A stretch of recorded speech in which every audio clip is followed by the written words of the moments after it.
I have come to the classroom by a car and you will learn easily with me. Can you understand what I mean to say? Perhaps yes, perhaps no. Okay, I want to make it clear. Please look at the headline used on the whiteboard. Use of by or with. Use of by or with. আমরা আসলে আজকে by এবং with এর ব্যবহার শিখতে চলেছি। তোমরা ইতিমধ্যে তোমাদেরকে বলেছি যে preposition plays an important role to construct a sentence. একটা বাক্য লিখতে গেলে প্রিপোজিশন কিন্তু একটি গুরুত্বপূর্ণ ভূমিকা পালন করে, যেটা বাংলার সাথে আমাদের গুলিয়ে দিলে চলবে না, বাংলার সাথে মিলিয়ে দিলে চলবে না। বাংলা এবং ইংরেজি সম্পূর্ণ আলাদা এই প্রিপোজিশনের ব্যবহারের ক্ষেত্রে। তোমরা আগেই শুনেছো যে বাংলায় প্রিপোজিশনগুলো সাধারণত কম ব্যবহার হয়। দেখো, আজকে আমি বললাম যে I have come to the classroom by a car. আমি এই ক্লাসরুমে এসেছি গাড়ি করে। I shall teach you easily. No, you will learn easily with me. You will learn easily with me. দেখো, দুটোর মধ্যে দুটো প্রিপোজিশন ব্যবহার করলাম। আমি গাড়ি করে এখানে এসেছি, এখানে বাই লাগালাম, আর তোমরা আমার সাথে ভালো করে শিখবে। You will learn easily with me. আমার সাথে তোমরা বেশ সহজে শিখবে। এই দুটো বাক্যের মধ্যে আমরা একবার বাই ব্যবহার করলাম আর উইথ ব্যবহার করলাম। বাই কখন হয়? বাইয়ের আমি কতগুলো ব্যবহার তোমাদেরকে দিয়েছি। দেখো, বাই 1 2 3 4, এই 4 ভাবে আমরা বাইকে ব্যবহার করতে পারি। ফার্স্ট ইউজটা কি? বাই এবং উইথ এর মানে কিন্তু একটাই। বাই আর উইথ এর অর্থ একটাই, দ্বারা দিয়া। কোনো কিছু দ্বারা, কোনো কিছু দিয়ে। বাই এবং উইথ এর মানে কিন্তু একই, কিন্তু আমরা কনফিউজড হয়ে যাই। আমরা বলতে গেলে কনফিউজ হই, লিখতে গেলে কনফিউজ হই। পরীক্ষায় আমাদের সঠিক প্রিপোজিশন দিয়ে শূন্যস্থান fill in the blanks with appropriate prepositions প্রত্যেকটা কম্পিটিটিভ এক্সামে থাকে, প্রতিটা কম্পিটিটিভ এক্সামে থাকে, প্রত্যেকটা ক্লাসে থাকে। তাহলে যখন আমরা ব্যবহার করতে যাব তখন আমরা কিন্তু কনফিউজড হয়ে যাই। আজ থেকে তোমরা একদম কোনোভাবেই কনফিউজ হবে না। এই ক্লাসটা করার পর তোমাদের কোনো কিছুই তোমাদের জটিলতা লাগবে না। ইউ উইল লার্ন ইজিলি এবং there will be no confusion while you are going to use preposition. By আর উইথ তো নয়, আমি প্রত্যেকটা প্রিপোজিশন তোমাদেরকে এইভাবে সহজে তোমাদেরকে বুঝিয়ে দেব। দেখো, দুটোর মানে হচ্ছে বাই এবং উইথ এর মানে দ্বারা দেয়া, কিন্তু ব্যবহারগুলো আলাদা আলাদা। আমি কি লিখেছি দেখো, by doer or agent. By doer or agent এখানে বাংলাটা আমি লিখে দিয়েছি। কোনো ব্যক্তির দ্বারা বা কোনো মাধ্যমের দ্বারা বোঝালে বাই বসে। কোনো ব্যক্তির দ্বারা বা কোনো মাধ্যমের দ্বারা বোঝালে বাই বসে। তাহলে কাজটা কোনো ব্যক্তির দ্বারা যদি করা হয় তখন বাই বসবে, আর কোনো মাধ্যমের দ্বারা বলতে যেমন বাসে করে বাই বাস, ট্রেনে করে বাই ট্রেন, গাড়ি করে বাই কার। তাহলে এটা মাধ্যম। কিসের মাধ্যম? This is means of transportation, this is the means of communication. তার জন্য আমরা এখানে বাই ব্যবহার করছি। কোনো ব্যক্তির দ্বারা যখন বোঝাবে তখন বাই হবে, আর কোনো মাধ্যমে মানে কোনো একটা মাধ্যমকে ব্যবহার করে যখন বোঝাবে তখন আমরা বাইকে ব্যবহার করব। দেখো, কোনো ব্যক্তির দ্বারা বা কোনো মাধ্যমের দ্বারা বোঝাতে, এখানে আমি কতগুলো তোমাদেরকে বলেছি, তোমরা খাতা পেন দিয়ে রেডি থাকবে প্রত্যেকদিন। আমি কতগুলো বলবো, যেগুলো বোর্ডে সবকিছু লেখা সম্ভব হয় না, তোমরা একটু খাতায় লিখে নেবে। দেখো, আমি কতগুলো লিখে দিয়েছি এখানে। আমার দ্বারা কি বলবো? By me. আমাদের দ্বারা কি লিখবো? By us. তোমার দ্বারা বাই ইউ। তোমাদের দ্বারা বাই ইউ। তার দ্বারা বাই হিম অর হার। তাদের দ্বারা বাই দেম। ছেলেটির দ্বারা বাই দ্য বয়। বাবার দ্বারা বাই ফাদার, বোনের দ্বারা বাই সিস্টার, রামের দ্বারা বাই রাম। তাহলে এই যে দেখো, এগুলো সবই হচ্ছে কোনো ব্যক্তির দ্বারা বোঝাচ্ছে। এগুলো সবই কিন্তু ব্যক্তি, যে আমি, আমরা, তুমি, তোমরা, ছেলেটি, mother, father, these are all persons. এগুলো সব ব্যক্তি। তাহলে ব্যক্তির দ্বারা বোঝাচ্ছে বলে বাই হচ্ছে। এক্সাম্পলে চলে এসো। কাজটি তোমার দ্বারা করা হয়, কাজটি তোমার দ্বারা করা হয়, এটা প্যাসিভ ভয়েস। এটা হচ্ছে প্রেজেন্ট ইনডিফিনিট টেন্সের প্যাসিভ ভয়েস। প্যাসিভ ভয়েস হতে গেলে বি ভার্ব থাকতেই হয়, আর ভার্বের পাস্ট পার্টিসিপল ফর্ম হতেই হয়। এটি মনে রাখবে। এখানে দেখো বলছি the work is done by you, কাজটি তোমার দ্বারা করা হয়। The work is done by you. পরের উদাহরণ দেখো, একটা ব্যক্তির দ্বারা বোঝাচ্ছে, তার দ্বারা, তার দ্বারা একটা ব্যক্তি, তাই কি হচ্ছে বাই বসছে। এবারে তার দ্বারা চিঠিটা লেখা হবে, তার দ্বারা চিঠিটা লেখা হবে। The letter will be written by him, the letter will be written by him. কেন বাই হিম হচ্ছে? না, চিঠিটা তার দ্বারা লেখা হবে, ব্যক্তির দ্বারা, ব্যক্তির বোঝাচ্ছে, তার জন্য বাইয়ের পর সেই ব্যক্তিরা বসবে। তার দ্বারা চিঠিটা লেখা হবে। The letter will be written by him হতে পারে, বাই হার হতে পারে। আমি ট্রেনে করে কলকাতা এসেছি। এটা ট্রেনে করে, ট্রেনটা হচ্ছে একটা মাধ্যম, তাহলে এখানে কি হবে? বাই ব্যবহার হবে। তো আমি ট্রেনে করে কলকাতা এসেছি, ইংরেজি I have come to Kolkata by train, I have come to Kolkata by train. এবারে ধরো আমি ট্রেনে করে দিল্লি যাব, কি বলবে? I shall go to Delhi by train. এইভাবে আমরা বাইকে ব্যবহার করব। এবারে কি বলেছি? পাশে বোঝালে, পাশে বোঝালেও কিসে ব্যবহার হবে? বাই ব্যবহার হবে। কারণ পাশে, বাই, আমার পাশে, বাই মি। এখানে যেমন ধরো আমার সাথে, আমার দ্বারা, বাই মি হচ্ছে। এখানে ধরো পাশে, আমার সাথে পাশে কথাটা যোগ করলাম, তাহলে আমার পাশে কি হয়ে যাবে? By me. আমাদের পাশে বাই আস, তোমার পাশে বাই ইউ, তার পাশে বাই হিম, বাই হার, তাদের পাশে বাই দেম। এভাবে আমরা বাইকে ব্যবহার করতে পারি।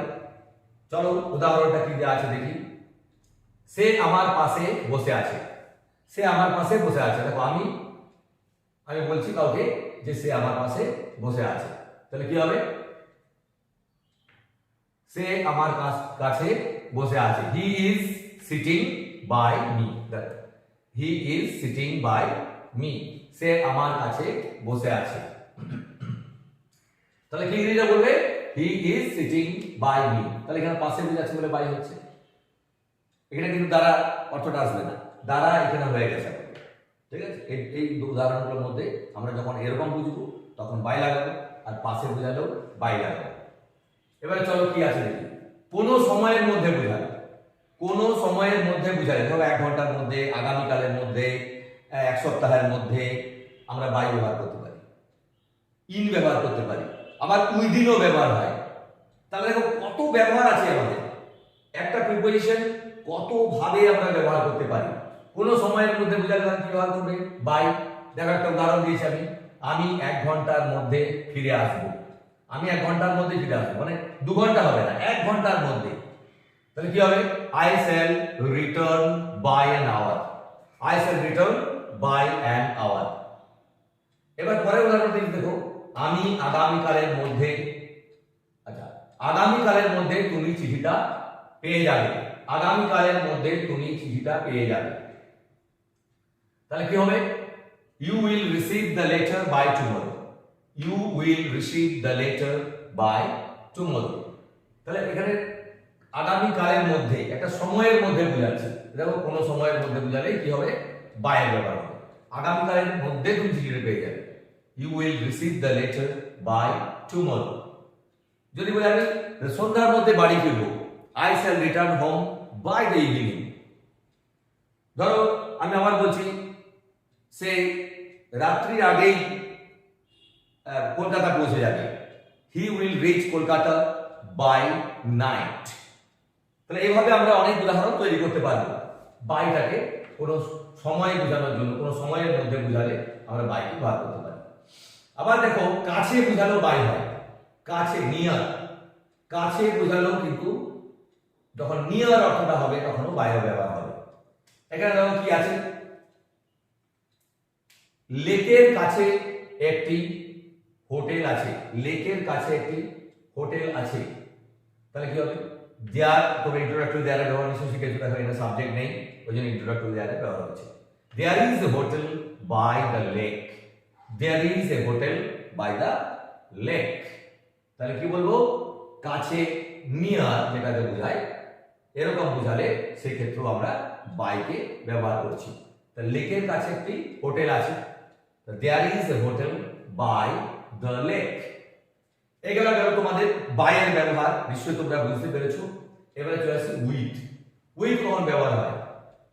With organ or instrument, with organ or instrument মানে কোনো অঙ্গের দ্বারা বা কোনো যন্ত্রের দ্বারা বোঝালে উইথ বসে, কোনো অঙ্গের দ্বারা বা কোনো যন্ত্রের দ্বারা বোঝালে উইথ বসবে। যেমন চোখ দিয়ে উইথ আইজ, হাত দিয়ে উইথ হ্যান্ডস, কান দিয়ে উইথ ইয়ার, উইথ ইয়ার্স, চামড়া দিয়ে, ত্বক দিয়ে with skin. This are the organ, this are our sense organs. তাহলে এরকম কোনো অঙ্গ বা কোনো ইনস্ট্রুমেন্ট, কোনো যন্ত্র, এই যে আমি লিখছি, এই যে এই মার্কার দিয়ে আমি লিখছি, এটা কি? Marker is an instrument to write on the white board. আমরা হোয়াইট বোর্ডে মার্কারকে ব্যবহার করছি। This is an instrument for writing, লেখার একটা ইনস্ট্রুমেন্ট। তাহলে আমরা লিখতে বলতেই পারি, দেখো আমি উদাহরণ দিয়েছি, কোনো অঙ্গের দ্বারা বা কোনো যন্ত্রের দ্বারা বোঝালে কি হবে, এটি মনে রাখবে তোমরা। কোনো অঙ্গের দ্বারা বা কোনো যন্ত্রের দ্বারা বোঝালে উইথ হবে। দেখো একটা উদাহরণ দিয়েছি, আমরা কলম দিয়ে লিখি, আমরা কলম দিয়ে লিখি। কলমটা কি? এই মার্কার যদি একটা ইনস্ট্রুমেন্ট হয়, তাহলে কলমটাও একটা ইনস্ট্রুমেন্ট কোনো যন্ত্রের দ্বারা। তাহলে আমরা কলম দিয়ে লিখি, কি হবে? We write with a pen, we write with a pen. আমরা পা দিয়ে হাঁটি, কি হবে? We walk with our feet. এটা তো অঙ্গের দ্বারা বুঝে গেল। যন্ত্রের দ্বারা আরো ধরো যে আমরা আরো বিভিন্ন রকম যে যত সমস্ত যন্ত্রপাতি আছে যেটা দিয়ে আমরা কাজ করি, সেটা দিয়ে ধরো বাক্সটা স্ক্রুড্রাইভার দিয়ে খোলা হয়েছে, এটা দেখো স্ক্রুড্রাইভার। স্ক্রুড্রাইভারটা কি? একটা যন্ত্র। তাহলে the box has been opened with a screwdriver. তাহলে এইভাবে আমরা উইথকে ব্যবহার করছি। উইথকে কি জন্য ব্যবহার করছি? কোনো যন্ত্রের দ্বারা, ইনস্ট্রুমেন্টের দ্বারা বোঝালে উইথ হয়। এবার অঙ্গের দ্বারা উদাহরণ দিচ্ছি, এটা হলো যন্ত্রের দ্বারা উদাহরণ। এবার আমরা চোখ দিয়ে দেখি, we see with our eyes, আমরা চোখ দিয়ে দেখি, সেটা ইংরেজি কি বলবে? We see with our eyes. আমরা কাল আইজ কেন হলো বলো?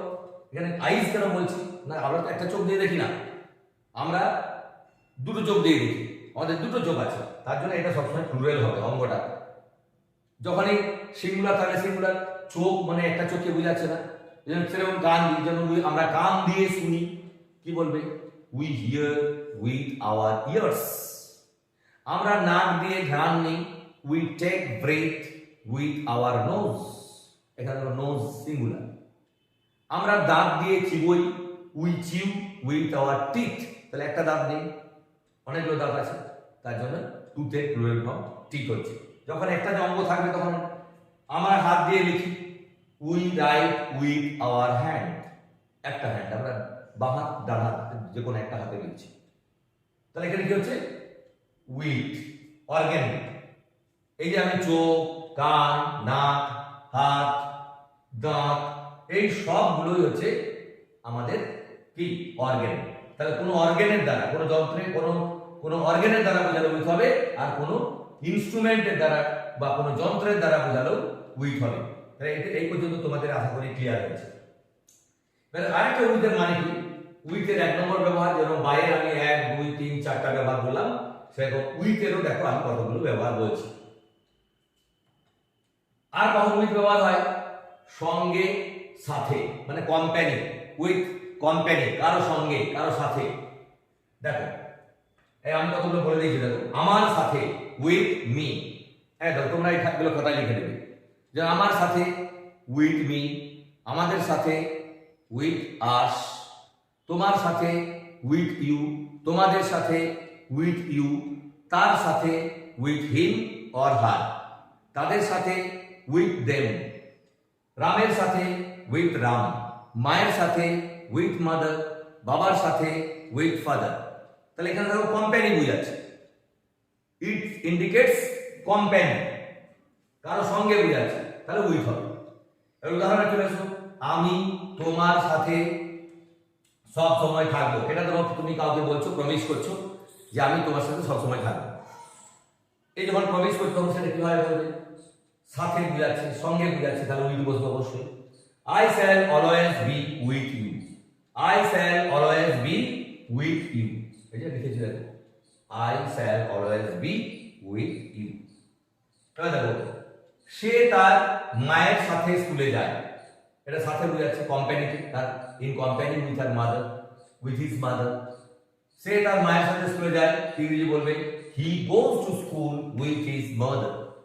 He goes to school with his mother. তাহলে এখানে উইথ ব্যবহার করলাম। এবারে চলে আসো, পাহাড় তুষারে ঢাকা, পাহাড় তুষারে ঢাকা। তাহলে কি বলবে?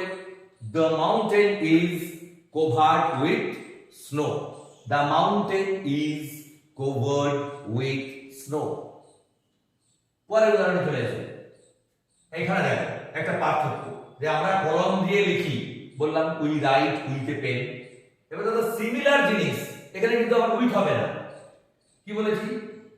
সমস্ত উত্তর নীল কালিতে লিখতে হবে। পরীক্ষায় আমাদের ইনস্ট্রাকশন থাকে যে উত্তরগুলি নীল কালিতে লিখতে হবে, লাল কালি ব্যবহার করা চলবে না, উত্তরগুলি নীল কালিতে লিখতে হবে। তাহলে কি হবে? উত্তরগুলি নীল কালিতে লিখতে হবে। এখানে কিন্তু বাই বসবে না, উইথও বসবে না। এখানে কি হবে? All the answers must be written in blue ink. All the answers must be written in blue ink. এখানে কিন্তু উইথ বসবে না। কেন? এই পেনটা তো আমরা ব্যবহার করছি না, এটা যন্ত্র নয়, ইঙ্কটা যন্ত্র নয়। Ink is not an instrument. Ink is not an instrument. আমরা কালিটা দিয়ে লিখি না, আমরা কলমটা দিয়ে লিখি। তাহলে this is not an instrument. তাহলে এখানে বাই বসবে না। এইগুলো, এই যে ছোট ছোট জায়গা, এই ছোট ছোট জায়গাগুলোতেই আমরা ভুল করে থাকি। এইগুলো তোমরা ভালো করে একটু মন দিয়ে দেখবে, তাহলেই তোমাদের কাছে পরিষ্কার হয়ে যাবে। তাহলে একটু মনে রাখবে, সমস্ত যখন দেখবে কালি ব্যবহার করতে বলছে তখন বাই হচ্ছে না। তাহলে এই যে এক্সাম্পল গুলো আমরা সচরাচর এই জায়গাগুলো ভুল করে থাকি। যে কোনো কম্পিটিটিভ এক্সামে যারা এক্সামিনি থাকে তারা এই যে এগুলো ভুল করে দেয়, বাই লাগিয়ে দিই, with pen out, by by by blue ink লিখে। This is not correct. You will have to learn perfectly with your teacher. Then all the answers must be written in blue ink. এবার আরেকটা উদাহরণ দিয়ে দেখো, সাপটিকে লাঠি দিয়ে মারা হয়েছিল। সাপটিকে লাঠি দিয়ে মারা হয়েছিল। The snake was killed with a stick. The snake was killed with a snake. With a stick. কেন? এটা হচ্ছে কি, স্টিকটা হচ্ছে is an instrument to kill. Stick is an instrument to kill, dagger is an instrument to kill. This are instrument, so with is used here in this sentence. তাহলে এইভাবে তোমরা by এবং উইথের ব্যবহার শিখলে। এখানে তোমাদেরকে আমি অনেকগুলো ওয়েতে তোমাদেরকে শিখিয়ে দিলাম, অনেক উদাহরণ দেওয়া আছে। উইথকে কতভাবে ব্যবহার করবে, বাইকে কতভাবে ব্যবহার করবে। আশা করি তোমাদের এই লার্নিংটি খুব ভালো লাগছে এবং খুব ইজি হচ্ছে। তোমরা keep connected to our channel and watch the videos attentively and learn more and more day by day. আমি এই এক্সপেকটেশন তোমাদের কাছ থেকে করতেই পারি। তোমরা যদি এই আমার যে ওয়েজ অফ টিচিং ভালো লাগে, তোমরা অবশ্যই অপরকে এই ভিডিওগুলো দেখার সুযোগ করে দিবে। Thank you for watching.